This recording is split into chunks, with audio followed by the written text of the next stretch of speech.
अबू जहेल वाकई सच कह रहा था। सांप बात कर सकता था और मुंह से मोहम्मद नबी का नाम ले रहा था। मुजालदा एक सच्ची औरत थी। वो भले ही इस्लाम का समर्थन ना करती हो, लेकिन इस्लाम के प्रति उचित श्रद्धा रखती थी। लेकिन अबू जहेल की वजह से वह मुंह से कभी श्रद्धा व्यक्त नहीं कर पाती थी। उस समय उन्होंने अबू जहेल को सांप को मारने से मना किया, लेकिन अबू जहेल ने उनकी कोई बात नहीं सुनी और गुस्से से भरकर तेज आवाज में कहने लगा, ओ जादवी सांप, तुझे जरूर मोहम्मद ने मुझे मारने के लिए भेजा है। तुझे मेरे हाथ से कोई नहीं बचा सकता।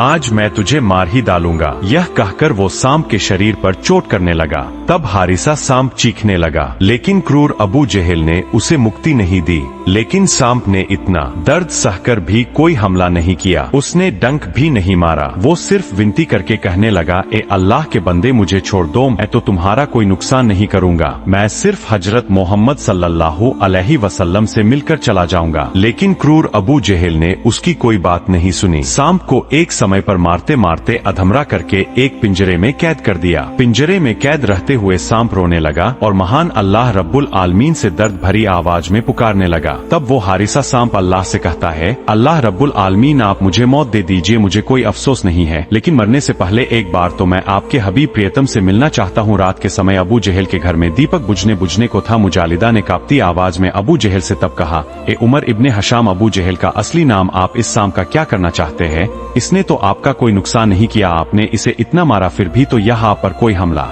करने नहीं आया। आप इसे छोड़ भी तो सकते थे। मुजालिदा की यह बात सुनकर क्रूर अबू जहेल बहुत नाराज हो गया। उसने तुरंत उसके गाल पर एक थप्पड़ मारा और तब मुजालिदा से कहा, पागल हो गई हो तुम? इसने मोहम्मद का नाम लिया है, जरूर मोहम्मद ने इसे जादू करके भेजा है, इसलिए सांप होकर यह बात कर सकता है और मैं इसे कभी नहीं छोड़ूंगा। मैं इसका बदला जरूर लूंगा। इसी तरह बहस करते करते वे एक समय पर सो गए। लेकिन मुजालिदा का दिल काफी नरम था। उनके मन में बहुत दया थी। वो बर्दाश्त नहीं कर सकी। गहरी रात में वह घर से बाहर निकली, उस सांप को आजाद करने की उम्मीद में।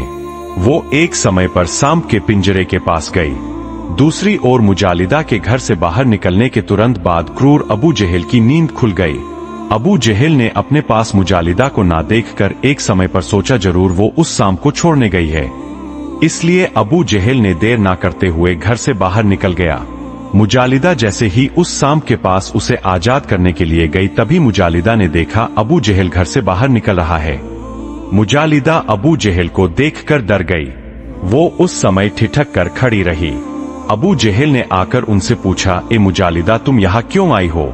तब मुजालिदा ने कांपती आवाज में कहना शुरू किया, ए उमर इब्न हशाम, मैंने घर से इस सांप के स्थान बदलने की कुछ आवाजें शब्द सुने। मैंने सोचा मोहम्मद इस सांप को ले जा रहा है, इसलिए इसे देखने के लिए मैं बाहर आई हूँ।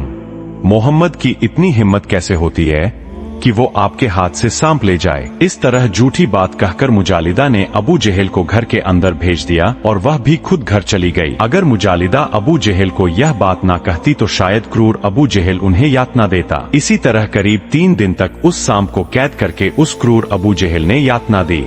खाना पानी, सांस, शांति कुछ भी नहीं ले पाया वो हारिसा सांप। लगातार लोग उसे देखने आते थे। कौन है वह सांप जो इंसानों की तरह बात करता है? लेकिन फिर भी क्रूर अबू जहेल की वजह से उनका भी दिल कांप उठता था। वे कहने लगे, इस सांप को इतनी यातना देना ठीक नहीं है। लेकिन सांप सिर्फ रोता था और अल्लाह अल्लाह कहकर चिल्लाता था। आखिरकार 3 दिन गुजरने के बाद हारिसा सांप का शरीर कमजोर पड़ गया। वो मर गया। लेकिन यही खत्म नहीं होता। अबू जहेल इतने पर भी संतुष्ट नहीं हुआ। वो बोल उठा, इसे सिर्फ मौत देने से नहीं होगा, इसे आग में जलाकर राख कर देना होगा और पूरे इलाके में दिखाना होगा कि मोहम्मद ने मुझे एक सांप भेजा था मारने के लिए, लेकिन मैंने उस जादुई सांप को मार डाला है और आग में जलाकर उसे राख बना दिया है।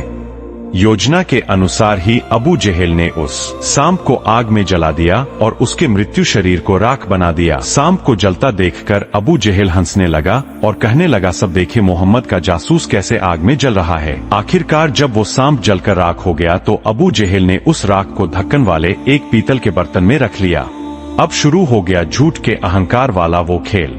अबू जहेल उस राख भरे बर्तन को लेकर पूरे मक्का की गलियों में घूमने लगा और लोगों को इकट्ठा करके कहने लगा, लोगों देखो, मोहम्मद ने मुझे मारने के लिए एक जादूगर सांप भेजा था। वो इंसानों की तरह बात कर सकता था। वो मुझे मारने आया था और मुझ पर हमला किया था, लेकिन वो मुझे मार नहीं सका, मेरा कोई नुकसान भी नहीं कर सका। उल्टा मैंने उसे मारकर आग में जलाकर राख बना दिया है। इस मामले में मोहम्मद भी मेरा कोई नुकसान नहीं कर सका। लोग हैरान आंखों से अबू जहल की ओर देखते रहे। कोई भ्रमित हुआ, कोई जिज्ञासु हुआ तो कोई भयभीत। अबू जहल के चेहरे पर तब जीत की हंसी थी। वो मन ही मन सोच रहा था उसने कोई जादुई चीज जीत ली है। लेकिन अबू जहल नहीं जानता कि राख के नीचे अल्लाह की कुदरत छिपी हुई है। पूरी पृथ्वी उस समय रो रही थी। आसमान के फरिश्ते भी उस समय रो रहे थे, क्योंकि उन्होंने हारिसा की ईमानी शक्ति और उसकी तितिक्षा यानी सहनशीलता और उसके पाप मोचन की कामना में चुपचाप बहने वाले आंसू देखे थे। लोगों के बीच भाषण देकर अबू जहल शांत नहीं हुआ। वो घर घर जाकर सबको कहने लगा, ए लोगों देख लो, मोहम्मद ने मुझे मारने के लिए एक सांप भेजा था। मैंने उसे मारकर आग में जलाकर राख बना दिया है। तुम लोग कोई भी मोहम्मद की बातों पर विश्वास नहीं करना। वो जरूर जादूगर और गुमराह है। नाउजुबिल्लाह मिलिक। अबू जहल इसके बाद एक और घर जाता है और वहाँ जाकर भी उन्हें उस राख के बर्तन को दिखाकर ऐसे ही कहता रहता है। मक्का की कोई गली अबू जहल ने नहीं छोड़ी। जिसे सामने पाया उसे ही वह गर्दन दिखाकर ऐसे ही उल्टी सीधी बातें कहने लगा। आखिरकार वो एक मान्यवर व्यक्ति के पास पहुंचा जिसकी उम्र थोड़ी ज्यादा थी। उनके सामने जाकर अबू जहल ने वही पिछली बातें कहीं।